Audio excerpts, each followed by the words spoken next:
Le BRF va être intéressant pour qui? Eh bien, je serais tenté de dire pour tout le monde. Enfin, en tout cas, toute personne qui souhaite voir s'épanouir des plantes autour de lui, que ce soit à des fins alimentaires ou des fins ornementales. Le BRF va intervenir dans le domaine de l'agriculture, qu'elle soit céréalière ou herbagère, hein, pour l'élevage, dans le maraîchage, en facilitant en plus, hein, les travaux d'une activité qui est réputée assez prenante, assez physique, dans le maraîchage, dans la viticulture, hein, il y a déjà des choses qui se mettent en place là-dessus, dans l'arboriculture, y compris l'arboriculture fruitière, dans l'ornement, l'horticulture, bref, tous les secteurs, tous les domaines où on souhaite favoriser le développement des végétaux. Le bois raméal, c'est bien ça, le bois des rameaux, la partie des arbres qui porte en fait les feuilles, les bourgeons, les fruits, les fleurs, est fragmenté puisqu'il est sectionné en petits brins de 3 à 10 cm et il en découle un usage pour nourrir le sol qui lui va nourrir les plantes qu'on souhaite y cultiver, que ce soit dans le domaine de l'ornement ou de l'alimentation avec l'agriculture. L'efficacité, elle découle de propriétés de cette partie des arbres qui, donc répandue sur le sol, va enclencher tout un cycle de transformation qui fait appel à tous les maillons de la chaîne du vivant du sol, donc à commencer par le règne des champignons, les fungus, qui vont, eux, coloniser ces tissus vivants, les digérer, les transformer directement. Et ces champignons, ces filaments de champignons vont eux-mêmes être le pilier d'une chaîne alimentaire avec les plantes et la faune du sol.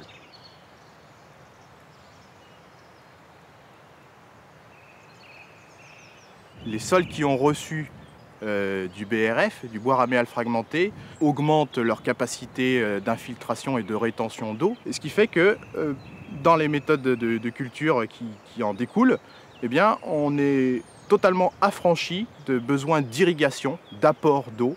On est aussi affranchi d'apport d'autres formes d'engrais, et notamment les engrais chimiques.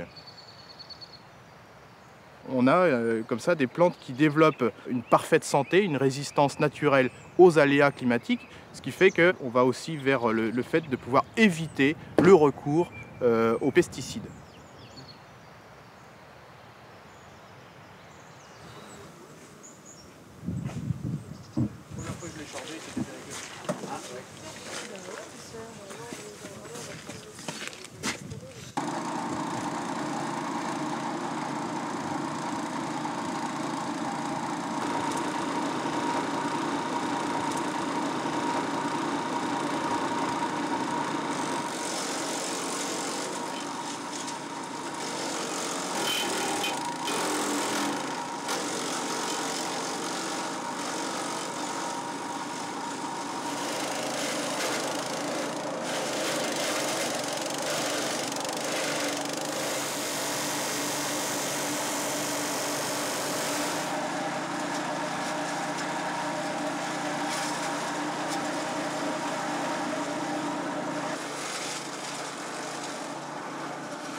Les gens qui ont monté ça, ce que je voulais dire, ah oui, c'est que s'il y en a qui ont vraiment envie, qui sont pointures sur le côté, pour être vraiment comparables avec ce que font d'autres.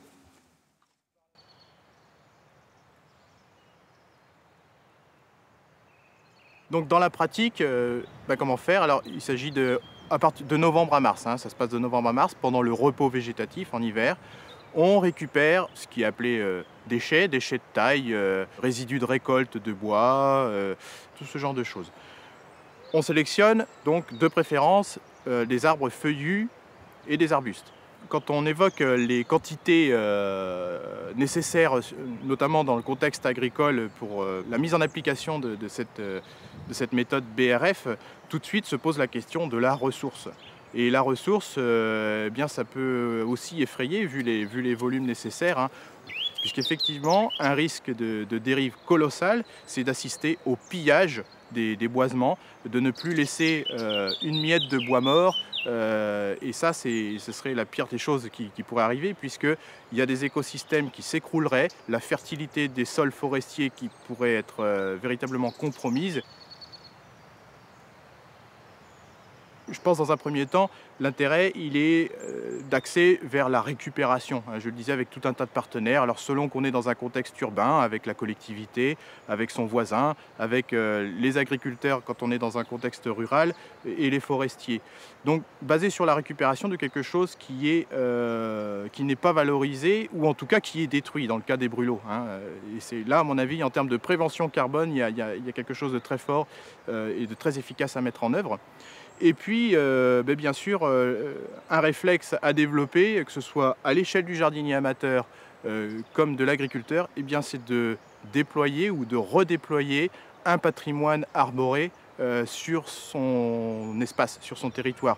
Alors en termes d'agriculture, ça permet d'envisager aussi une nouvelle légitimité au patrimoine arboré, diffus, ce qu'on appelle les haies bocagères ou les arbres isolés, l'arbre hors forêt. Ça permet à terme, au niveau de l'agriculture, d'espérer tendre vers cette notion d'auto-fertilité à la parcelle, c'est-à-dire pouvoir générer sur le site même de l'exploitation ou de l'espace jardiné dans le cas d'une maison, la matière qui va servir à alimenter l'espace cultivé.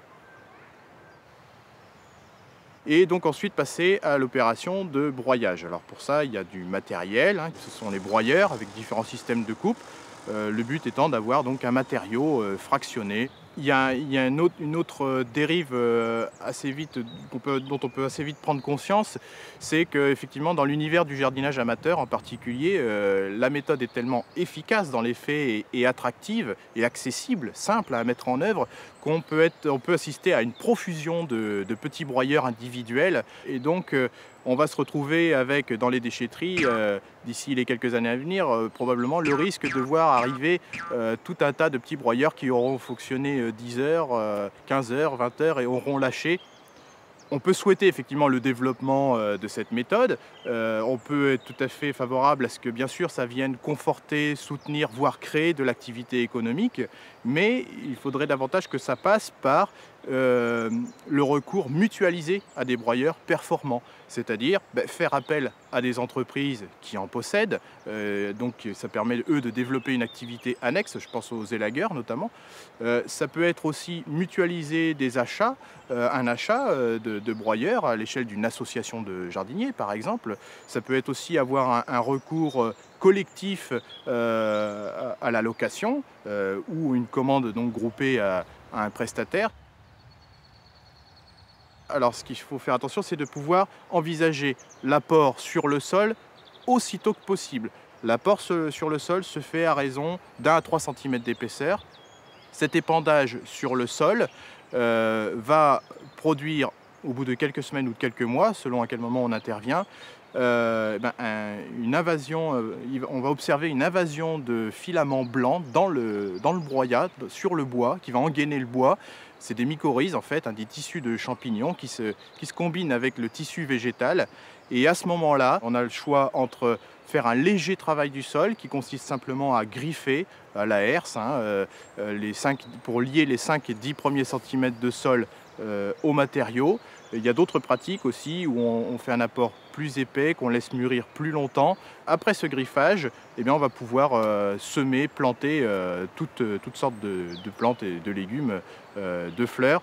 Alors avec une particularité, sur la première année où le sol reçoit ce type de traitement, on conseille d'abord la culture d'une plante légumineuse. Fèves, pois, petits pois, vesses, ce genre de choses, tout simplement pour que la mise en route des cycles soit réellement établie. Par contre, les années qui suivent, ce phénomène-là n'a plus lieu. On peut faire des apports d'entretien de temps en temps si on a de la matière à disposition, mais dans l'absolu, 3-5 ans sans apport supplémentaire, ça fonctionne très bien.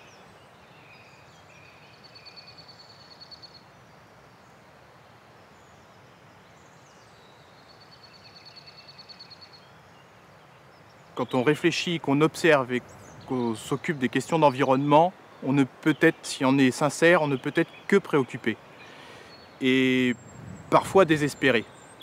Et lorsqu'on découvre le BRF et tous les effets potentiels qu'il peut engendrer sur notre monde, rien de moins, sur les relations aussi entre les gens, sur notre relation avec la Terre, sur notre relation avec le vivant, forcément ça fait un choc et ça éveille un enthousiasme, en tout cas ça éveille des espoirs.